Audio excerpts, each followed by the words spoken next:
Blue Lock fans, our prayers have been answered. Alright, so Blue Lock Season 2 is now fully underway. We've got a couple episodes out now to gauge what the hell is going on with this series, and after fumbling episode after episode, giving us cap-cut levels of production, I think we've finally got somewhere with this series. Blue Lock, as everyone knows, is a massive IP, one of the most popular animes, and its manga has thousands of readers every single week. We're legit talking about the highest selling manga from 2023, and for the majority of season 2, they have been fumbling the bag completely. I swear, Inazuma 11 that came out 2 decades ago has better animation than Blue Lock. The third selection arc, these little mini games before the U20 match, had really poor animation throughout its 4-episode run, but everyone, after panicking like mad, said alright cool. They sacrificing this part of the season, allowing it to look like a slideshow and putting all the effort into what's really important, the Blue Lock 11 vs the U20s game. Animators are pretty much always on these super strict deadlines, so from jump, it was just unlikely that a season of this magnitude will be perfect from start to finish. But this right here is the big boy, and the arc they must do right by, so everyone kind of just accepted the trade-off of the third selection being stanky in order for the U20s to be fire.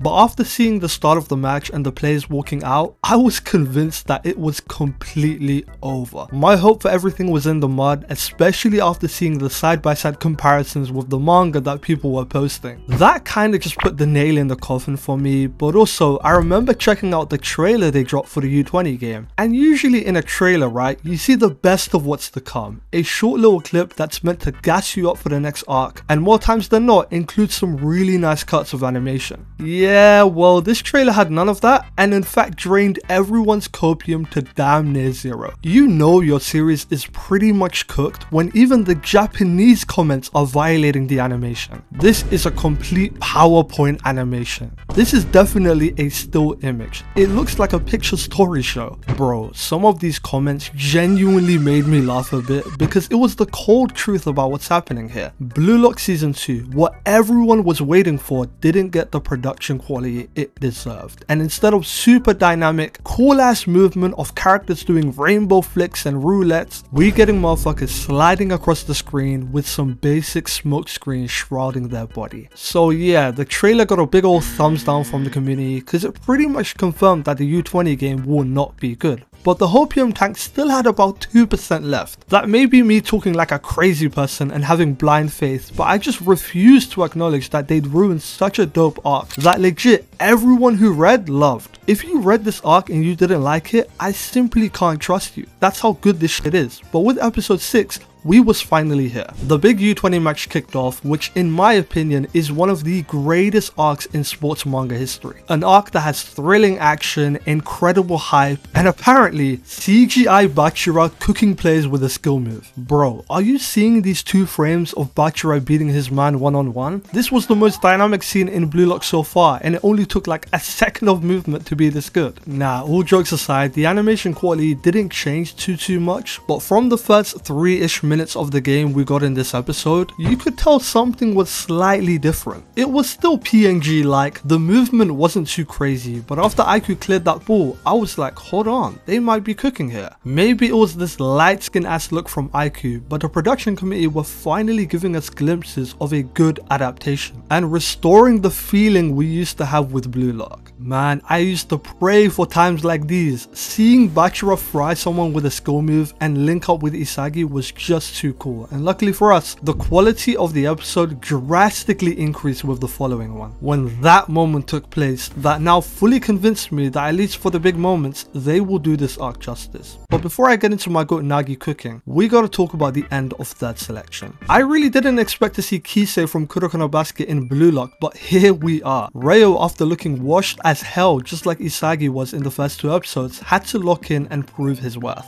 And after seeing another player's special move one time, bro pulled off a perfect copy of that shit. to score his own goal. He wasn't about to let his boyfriend Nagi slip away, so he ended up becoming this master of all trades that allows him to almost perfectly copy other people's abilities. Let's be honest here, Rayo been getting done dirty as of late, so I'm glad bro finally has his own special ability. His profile is essentially this all-rounder player, so this ability he's got makes perfect sense. Him, Nagi, and the new guy Yukimiya were all cooking, but these motherfuckers Rin and Shido are just too much for anyone to compete with, even when they're trying to kill each other mid-game. And I'm not even exaggerating with this one. They both really said fuck all this football shit and started squaring up to each other after the game. Rin, my brother, you are probably the best player in Blue Lock, but you had no chance against Shido. This dude is a lunatic that's somehow a freak at football, and he really beat the brakes off Rin. But yeah, after Rin got his ass kicked, the third selection was over and the starting lineup for Blue Lock got announced. Nagi, Bachira, Rin, pretty much everyone expected got in, even Isagi, but there was one person who didn't make it, and boy was he livid. The rage in Barrow's eyes here was terrifying. I honestly thought they did him dirty by not including him in the team, but the way Barrow reacted was next level. He probably wasn't even that mad about being benched, but because Isagi made the team over him, the guy Barrow has been hating on since the start of Blue Lock, that just made bro unlock some broly levels of anger, and I don't know why, but this scene just killed me. If I'm Isagi, I'm avoiding him at all costs, but after the lineup got released, there was one guy missing, and that was because the crazy dude Shido surprisingly joined the other team. They transferred bro like he was some high profile prisoner, but this was a cool little plot twist before the game. That boy Saitoshi was like, the U20 team got some trashy ass strikers, so get me this guy right here, and Rin was pissed as hell that he didn't get picked. His own brother thinks he's ass and picked his rival over him. I am so here to see Rin and Shido going head to head again, but your own brother saying you ain't all that is crazy work. I'll be real, the shot of the characters walking out hurt me to my core when I compared it to the manga version, but there's something the production team did really well here that I gotta give them plaudits for. The Blue Lock 11 vs the U20s game is the biggest match in this series thus far. Like legit, it's not even close, and from the moment the players saw each other to the kickoff itself,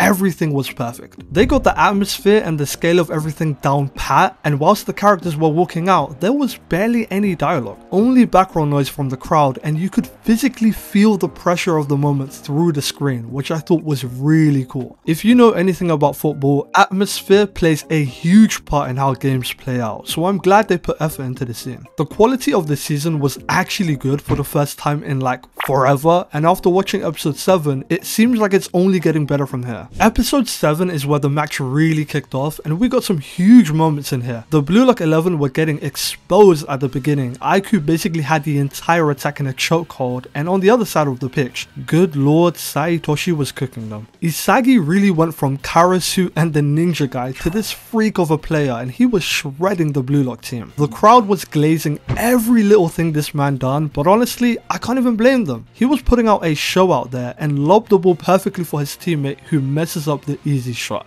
Look, Gagamari the GOAT, we all know this, but this man is in goal for the first time in his life. How the hell did you miss that? So he messes up that chance, and Sai, just to show off, shoots from the corner flag and makes it 1-0. This is quite possibly the most unnecessary goal of all time, but just shows how built different he is compared to his teammates. He had Isagi depressed as hell just after a single goal, and after Rin told him to lock in, the Blue Lock 11 went crazy. Rin and Bachira did their thing, Isagi was all over the pitch, but there was one man who stole the moment, and it was none other than Nagi fucking Seishiro. This was by far the best goal in Blue Lock so far. The control, the tap to lift the ball up, and the mid-air shot. This dude Nagi is playing FIFA in real life, and this was such a nasty equalizer. He legit made the world stop and shushed the crowd with this goal. What a goated moment, and what a cold ass way to announce yourself to Japan. Everyone's out here glazing Saitoshi, but Nagi really said, hold my PSP, I got this. I gotta give it to the animators, man. This was one of the best cuts in Blue Lock as a whole, season 1 and season 2. They did really well here, and if this is what we're getting with the other big moments, hey man, I'm not complaining at all. We will be there. The overall animation still isn't great, but it's nice to see that the big moments is getting the justice it deserves. But yeah, thank you guys if you made it this far. Blue Lock season 2 might not be cooked after all. Who would have thought, huh? I'll be back to talk about the other big moments, but till then, I'll catch you guys soon. Peace.